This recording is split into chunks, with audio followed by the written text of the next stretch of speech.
C'est bon. Alors, pour la technique du métal repoussé, d'abord, il faut s'inspirer d'un dessin. Donc, moi, je me suis pris un dessin simple de maison parce que, bon, nous avons à travailler le 360e de Longueuil. Donc, je vais me faire un petit personnage, puis une petite maison très simple pour vous démontrer le projet.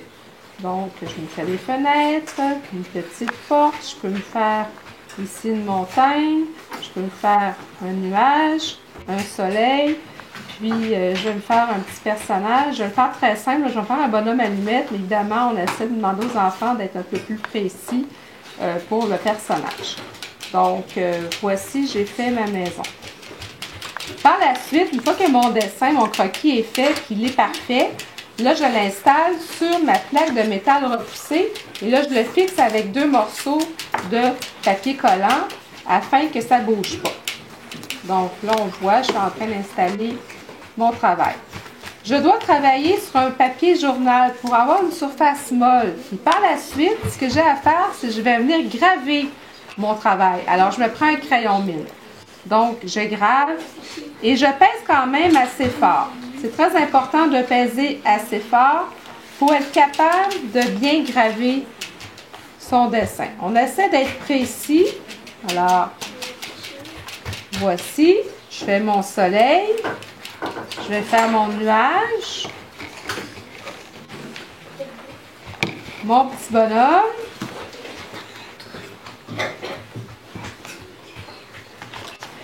et ses pieds.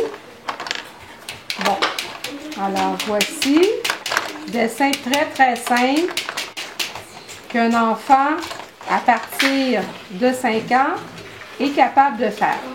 Donc, évidemment, un 6e année ferait un travail un peu plus complexe. Par la suite, bien là, vous voyez, tout est gravé. Là, l'important, c'est d'enlever son petit collant. Ensuite de ça, je garde le dessin à côté de moi. Je tourne ma plaque à l'envers et là, j'inscris le nom de l'enfant. Alors, moi, j'ai écrit Madame Cathy. Alors, on va dire que je suis en 3e année. Je vais écrire le groupe 302. Donc, ensuite de ça, je prends un autre petit collant et je m'inscris un petit X dessus pour montrer à l'enfant qu'il faut embosser de ce côté. Donc, on remarque que le métal a été placé à l'envers. Donc, ensuite de ça, je prends mon outil en bois et là, je viens tracer ma forme. Ici, je vais faire sortir mon nuage. Donc, je prends mon bâton et je viens faire le contour de mon nuage. Par la suite, je prends un outil en bois qui est spécialisé comme ça et je viens faire semblant de colorier à l'intérieur pour bien voir la forme qui est en train de se sortir. Et pour bien voir ça, bien là, je vais tourner mon travail. Je vais regarder qu'est-ce que ça fait. Ça commence à embosser. Et à ce moment-là, je vais prendre mon autre petit outil en bois et je vais venir faire le contour, comme ceci. Là, je peux sortir un peu plus parce que la forme, elle est quand même assez grande. Donc, je vais prendre mon outil et je peux tourner ma feuille pour avoir plus de facilité. Et je viens pousser bien comme il faut sur les côtés et aussi en plein centre la forme de mon métal. Et voilà, j'ai sorti mon nuage. Je peux demander à l'enfant de mettre un X sur son petit croquis, à savoir s'il a bien terminé de faire ressortir son nuage. Supposons que mon travail est terminé. Alors là, je pourrais venir noircir mon métal avec de l'encre de Chine. Alors, j'ai besoin d'un pinceau pour faire ceci. Alors, je m'installe sur une surface là pour pas tout tacher. Alors, je peux prendre simplement un petit morceau de papier journal pour récupérer les autres. Parce qu'il faut récupérer notre travail. Donc, maintenant, je vais appliquer mon encre de Chine. Donc, c'est de l'encre de Chine, donc ça tâche. Il est préférable de se mettre un tablier. Alors, j'enduis mon métal d'encre de Chine comme ceci. Là, évidemment, votre métal serait tout ressorti, mais pour le besoin de la cause, je vous montre comment faire le patinage de mon métal afin qu'il devienne plus vieux. Alors, ensuite de ça, je prends un vieux chiffon et là, je viens tapoter mon travail pour revoir Et moi, j'aime bien travailler aussi avec un morceau de papier.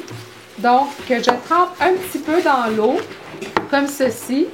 Et je viens faire ressortir les bosses de mon métal. Alors, dans ce cas-ci, ici, je vais faire sortir juste mon nuage parce que j'ai juste sorti mon nuage. Alors, une fois que le tour est joué, alors là, maintenant, j'attends quelques minutes pour que ça sèche. Mais moi, je vais quand même le faire pour vidéo. Alors là, on applique de la gouache en pain comme ceci. Donc, je me prends des couleurs qui ressemblent à la rouille. Et là, je me prends un pinceau et j'applique ma couleur en mettant de la couleur vraiment de manière aléatoire. Là, évidemment, ici, la couleur se mélange avec le noir de l'encre de Chine parce que c'est pas sec. Mais vous allez attendre que ça sèche. Ça prend à peu près là, une quinzaine de minutes. Et là, ben, je peux appliquer de manière vraiment aléatoire ma couleur. Je peux même décider de faire dégouliner ma couleur. Je vais vous le montrer dans cet exemple. J'ai ajouté du bleu. Je vais mettre du bleu ici. Et là, je peux venir faire couler ma couleur. Et ça donne des effets vraiment intéressants. Puis par la suite, une fois qu'on a terminé, on reprend un morceau de papier.